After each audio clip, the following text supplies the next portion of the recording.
And so I don't want to sit here from a place that I know is privileged and complain. And so that is not the intention of this video.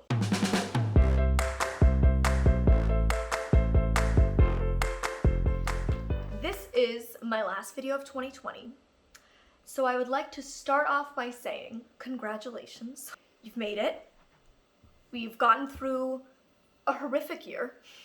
There's no sugarcoating it. I'm not going to try to sprinkle positivity on top. It's been an awful year globally. Like, that's just the reality. We all know that by now. And as we move into 2021, I just want to get some stuff off my chest and just be honest with you guys, because I feel like there's a lot of stuff I've been hiding, and that's not me. That's not who I've ever been. And I can't keep holding it in because it is a weight that I don't want to bear anymore. That's what this video is. And it might get emotional. It probably will get emotional, which has been a theme in my content for the last little while. I just keep, randomly ending videos in tears, like this one about going to a school for the blind. Just start randomly crying at the end. So yeah, just congratulations on getting this far, because that in itself is an accomplishment. Whenever I'm asked about what accomplishment am I most proud of, what thing am I most proud of in life, I'm lucky that I have really accomplished a lot of things that I'm proud of. And I think people expect me to say things like, oh, hitting 1 million subscribers on YouTube, or being in a Dove commercial, or winning Miss Teen Canada. I think people expect that you say writing a book, the things that are seemingly large accomplishments, which they certainly are to me. I'm very proud of all of those things. But the thing that I'm most proud of is overcoming my mental illness. That is something that I've lived with for a very long time. I was officially diagnosed at 14 with situational depression and suicidal ideation. At 20, I was diagnosed with PTSD, with OCD tendencies, and generalized anxiety. So mental illness is something I've lived with for most of my life. And so that is what I am most proud of.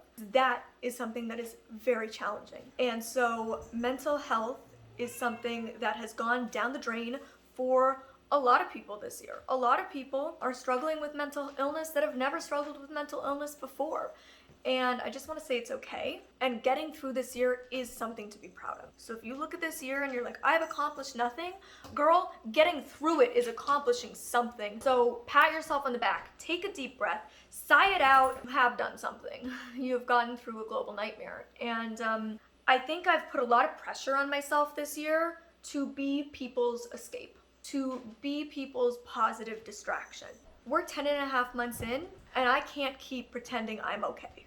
I have always been very proudly honest with you guys. It's something I've always taken pride in, that I'm an open, honest book, because I think the only way to bridge gaps in society is to have honest conversation about hard things.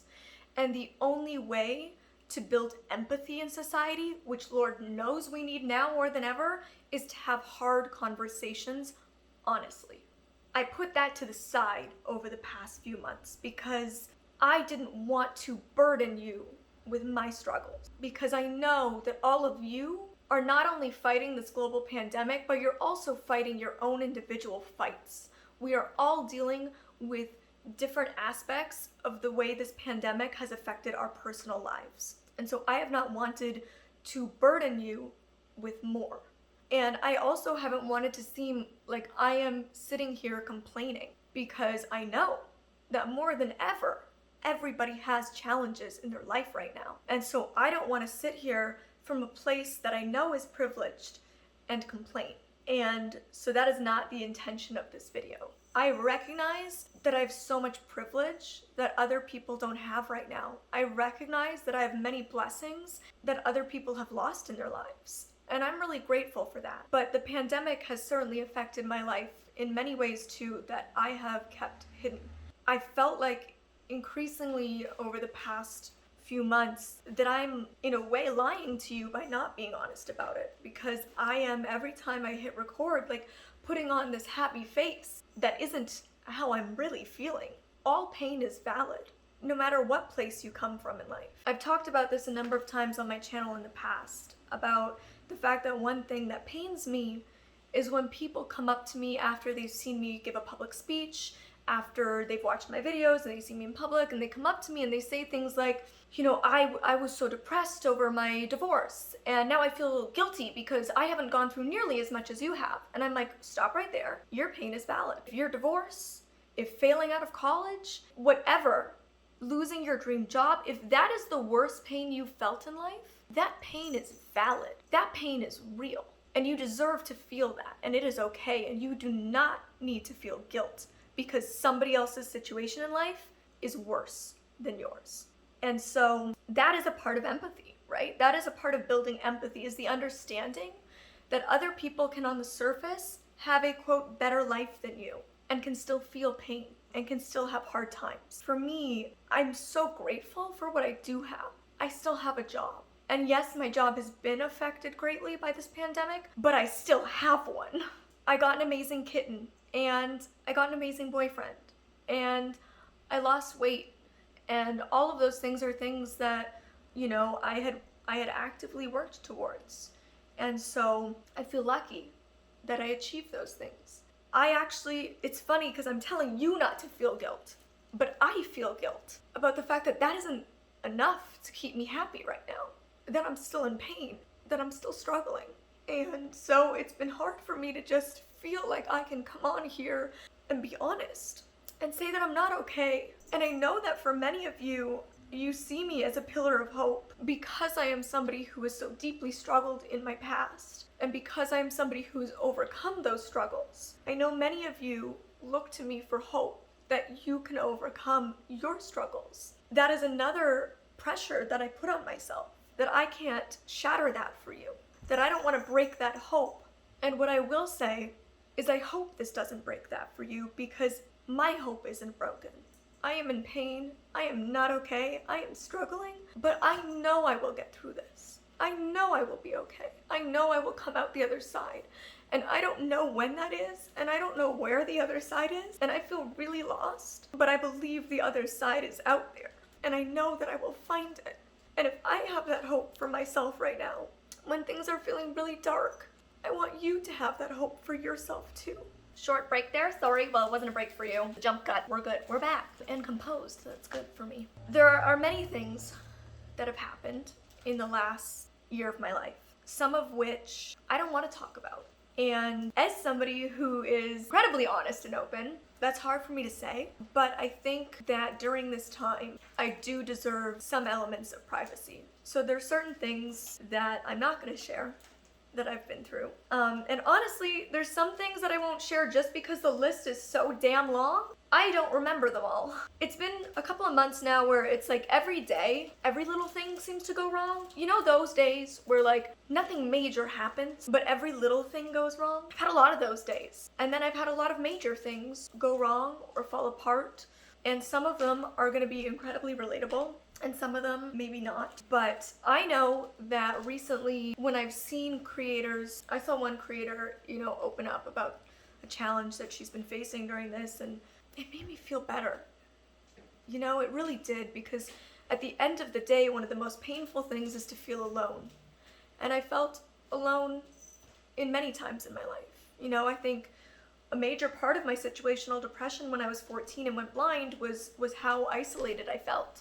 And so I know how painful loneliness is. Although we know that everybody is going through this global pandemic together, you somehow can still feel so alone in your individual struggles. And when all you do see is people only sharing the good stuff or trying to be positive, which I think is so important. I think it is so important to try to be positive, and it is a huge part of my recovery right now, is trying to make a vision board and build a gratitude list and continue with my prayers daily and my affirmations daily and listening to thought-provoking podcasts about how to develop your mind. Like, those are things that are a part of my healing, and I think they're really important. But when all you're doing is seeing that, you're like, wait a second, well, we're all in this pandemic, but am I the only one hurting? And so when I saw this YouTuber like just break down and cry and share this thing, I was like, thank God. I just need to see somebody else crying. Like, I can't be the only one that's crying every single day, because I am right now, and I have been. Like I said, it's hard to feel like I'm living this lie when I know that I've been so honest with you my whole career. I've built my career on honesty and authenticity and being genuine, and that means the good, the bad, and the ugly. But when everybody's life is bad and ugly, I just haven't wanted to open up about my bad and ugly and put that on you. And when I go from like crying to putting on a camera and trying to like film a funny video, it's been hard sometimes. And I don't know if you guys have seen it in my videos, but I know when I watch the edits back, I see it. I see that I'm not myself, and it's hard for me. This year have lost, like many, a lot of opportunities, some of which I worked my whole life for, some of which I dreamed about my entire life, had in the palm of my hand, and it disappeared. And I don't know if I'll ever get those back. And so I've had to grieve that. I have, had to see a loved one deal with COVID and be very sick, and that's really scary. And I don't know when I'm gonna see my brother again. I haven't seen him in a year. And I know that seeing a loved one deal with COVID is something, sadly, a lot of you have probably faced. I know that not being able to see your family, again, is something that many of you have faced. And so, at the time that I'm filming this, I still haven't seen my dad in over 10 months. Those things are really challenging. I've seen people that I care about be canceled, which makes the internet a really scary place. Feel more scary than it ever has.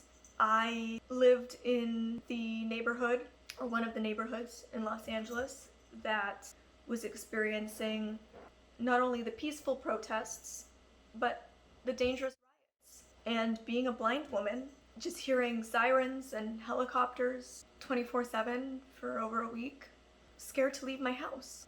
As much as I would have loved to participate in peaceful protesting, even that is something that as a blind woman made me feel unsafe. And so I felt helpless. I felt like trapped. I felt scared, and I didn't know what I could do. I didn't know what to do, and it was really scary and really hard.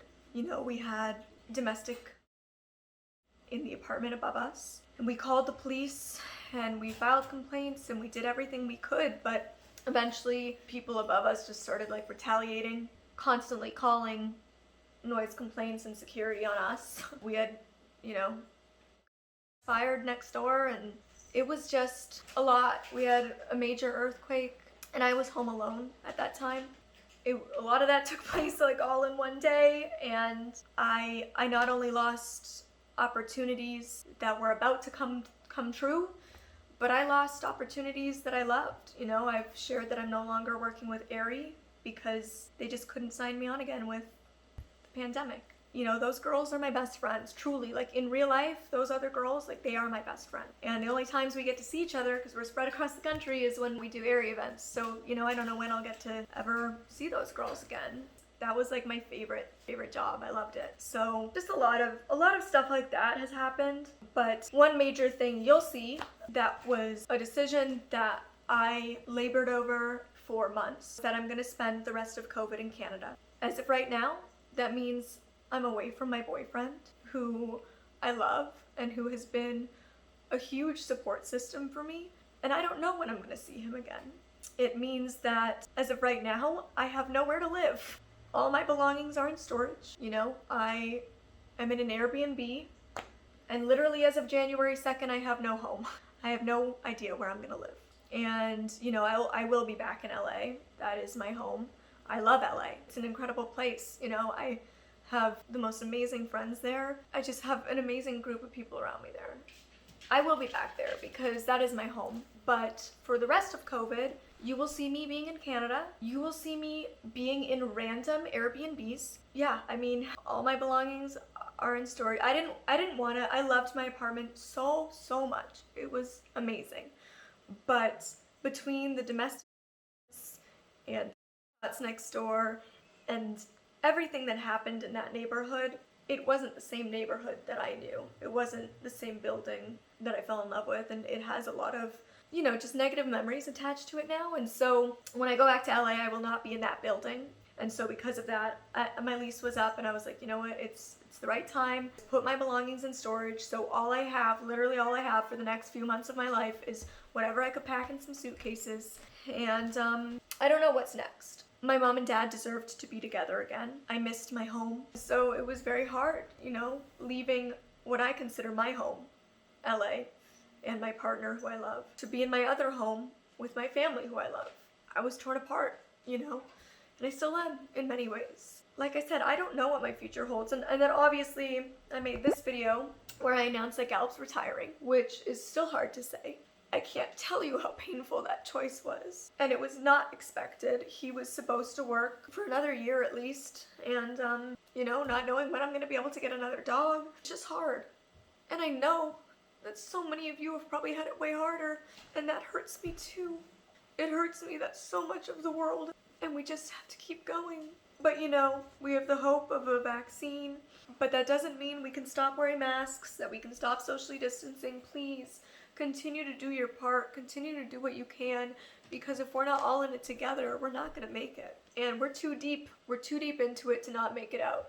That's just a very small snippet of like some of the things that have happened in my life, kept inside, that I've been scared to share or unsure as to how people will take it. And I know that there's still going to be people who watch this and think that I'm just complaining or I don't have the right to be sad or hurt, but I want to tell you that no matter who you are or what you're going through, you do. And it's okay to let yourself feel pain. It's okay to feel angry. It's okay to cry. Those feelings are valid and they're important to express. They're important to let out in healthy and safe ways. Until you let those emotions out, they will bubble, they will boil, they will fester inside of you, and you need to release them in order to heal, in order to move on, in order to grow. I'm just letting myself hurt. And I don't want to hurt, but I do.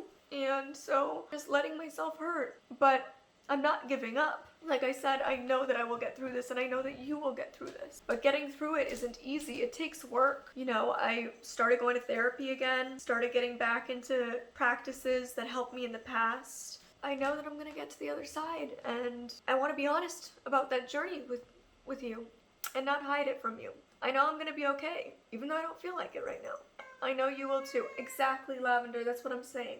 Exactly, babe. You got it right. She's my little angel in all this. I'm so happy I have her. Yeah. I'm so grateful for her. Obviously Gallup is too, but like, obviously he's also been causing me pain, not on purpose, but like his retirement and that decision and thinking all that through has caused me pain. So having a little creature that causes me no pain, and like, you know, my boyfriend causes me pain leaving him, and my family, like, you know, all these other things, like as much as I love them, it also in some way causes pain because I hurt that I don't have it, but or that I'm losing it or whatever it might be. And so they're all dealing with their own struggles too. And you know, it's easy to be the one in pain when everybody around you is okay, because they can lift you up. But when you're all in pain, nobody has the power or the energy or the emotional capacity to lift the other up. Anyways, this is really just all I wanted to say. I just wanted to come on here and say that, like, I'm so glad that I've been able to be an escape for some of you during this time and to be an outlet and to help you step away and be distracted. But I also just needed to be honest with where I'm at. And so moving forward into 2021, I'm gonna take a little break in January. You know, I usually post twice a week in the regular months and 3 times a week in December. Well, in January, I'm gonna be going down to once a week. I don't know when that once a week will be, but it will be once a week, either Tuesday or Saturday. And so I'm taking a little break and just like stepping away for a little bit. And I need that. I also have no idea where I'm going to be filming or living, so I'm probably going to try to pre-film January's videos in this Airbnb in Toronto, because I don't know where I'm going to be as of January 2nd. I have no home, so you'll be seeing me though, like on TikTok and on Instagram. You'll be seeing me in January somewhere that is not here. Expect it to look different, and now you know why. Expect me to be in Canada, now you know why. But also expect that I'll be in LA again. And yeah, so that's the update on my life. That's where I'm at. And we're all gonna get through this. Just believe that. We are all gonna get through this. And we will be so much stronger because of it. Every time that I've gone through this before, every time that I felt like I've crashed and burned, I've come back stronger, and it's taught me so much. And I know that this is just the beginning. I know that this is the end of one chapter of my journey, and I'm coming up to the beginning of the next. And I'm really excited to see what the next chapter holds, because this chapter up until now has been amazing. All right, you can click up here for a less sad video and over here for what I got for Christmas. Also less sad. Okay, I love you guys, and I'm sending you all my love and my good vibes.